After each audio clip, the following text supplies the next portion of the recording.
All right, 11 secrets that millionaires know that everybody else in the world is clueless on. Let me reveal what those are for you.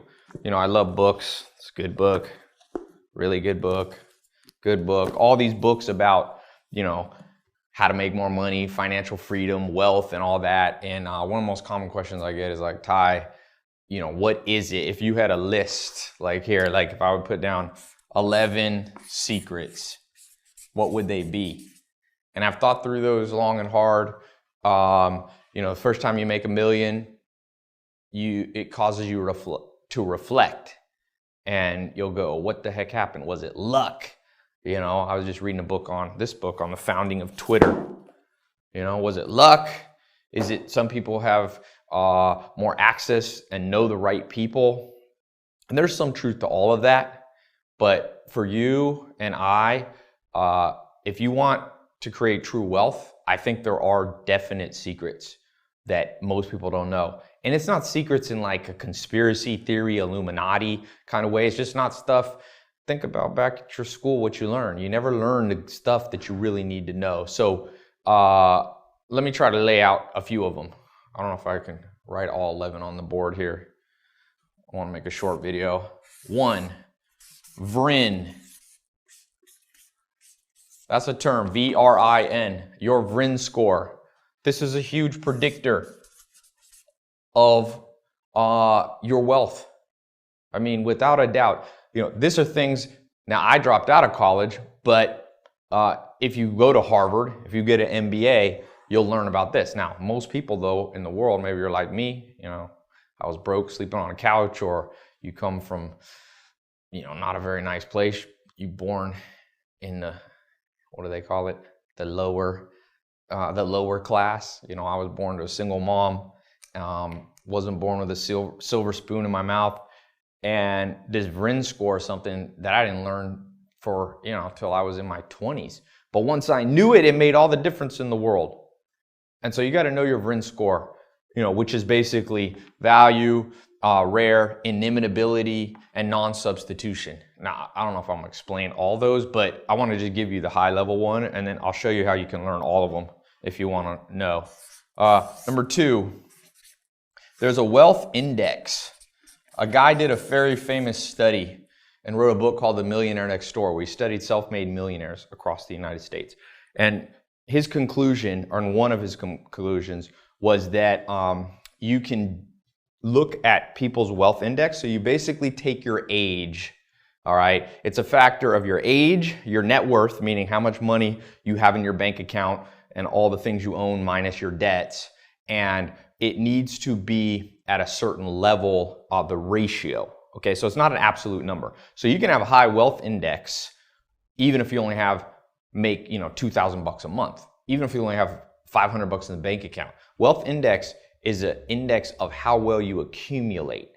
And for example, he talks about in that book that doctors who traditionally, I think the average doctor in America makes like $115,000 a year. So high income, okay, doctors, but doctors are notorious for having a low wealth index score for various reasons. One of them is when you're a doctor, you got to kind of look like you're a doctor, so they have a lot of expenses. So they have their wealth index measures them, the average doctor, to have below average accumulation habits. So you got to accumulate. It's not how much you make, it's how much you keep.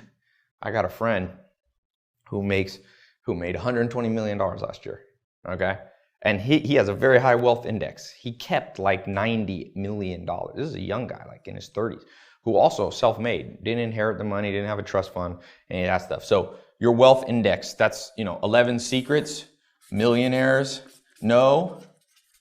Some millionaires don't know it, but the good ones do. Number 3, and I could go a lot of different directions with this one, but stacking, the ability to stack trends. So I call this trend stacking, or stacking the trends.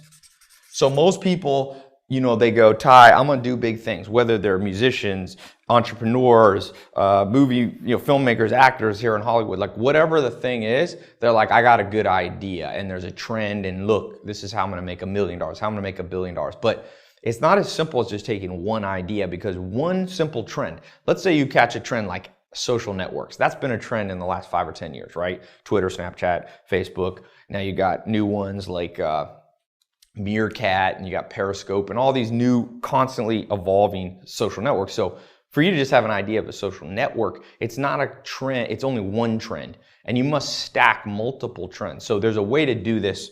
I don't know if yeah, I'll show you how you can do this a little bit later. I'm not gonna do this in this video, but it's powerful, man. And you look at somebody, I'll give you an example. Snapchat. So Snapchat is not just one trend. Evan Spiegel, who's the youngest billionaire in history, okay, the youngest self-made, he made it before he's 23. He did not just go, I'm gonna make a social media app. Like social media apps, that's not trend stacking. He tracked multiple trends. So he took like 4. So one trend was obviously social networking. Another one was apps. The third one was selfies. See, that's a trend. People forgot that selfie, you know, you see selfies made fun of a lot. Kim Kardashian did a selfie book. I actually have it here somewhere, selfie book. And people laugh at that, but I learned from my mentors, and by the way, that's where I learned these secrets. I wasn't born knowing these. My mentors are like, no, don't laugh at these things. You might not agree with everything, but pay attention. So you pay attention.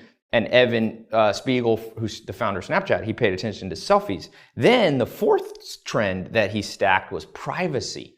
See, you don't want to post all your pictures. See, Instagram was a 3-trend stack.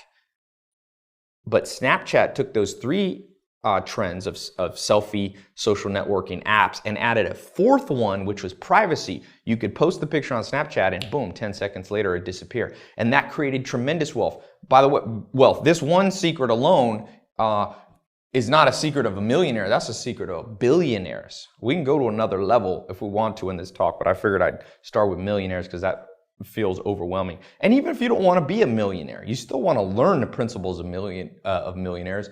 Even if you only want to be financially free and, you know, make 75 grand a year and just live, you know, have all your bills taken care of and not have that stress, whatever your number is. Now, the 4th one is what I call nudist Buddhist. Okay, I learned this one from Alan Nation. Excuse my horrible handwriting, but that's supposed to say nudist Buddhist. And Alan Nation, one of my mentors, he said, Ty, you can't be too ahead of your time. You can't be perceived as too weird. He said, look, if you have a friend and you pop in and say, hey man, I've decided I'm a nudist. Your friend will be like, you know what, that's a little weird, but you're my friend, I'm gonna give you that. And he said, you can tell your other friends that you're a Buddhist. And they'll be like, you know, I don't know much about Buddhism, a little weird, but I'll still be your friend. But he said, you can't be a nudist Buddhist. It's too weird. And so a lot of people, many people have tried to do a big thing, a new idea, a new business, new patent, a new invention, and they're ahead of their time or they present it in too weird of a way. You know, the story at Groupon, which is another amazing story of people going rags to riches. The founders, I think it was 3 or 4 of them that started Groupon, they said that people had tried it before them, but it was perceived as too weird. And so Groupon had this, like, you know, these coupons, you get 90% off, whatever, haircuts and massages and all this stuff. Well, Groupon took it and packaged it up in such a way that a quote unquote weird idea, virtual couponing, well, it became very mainstream. So they didn't violate the nudist Buddhist rule. So these are 4, there's 11. And each of these I could talk about for a long time. I don't want to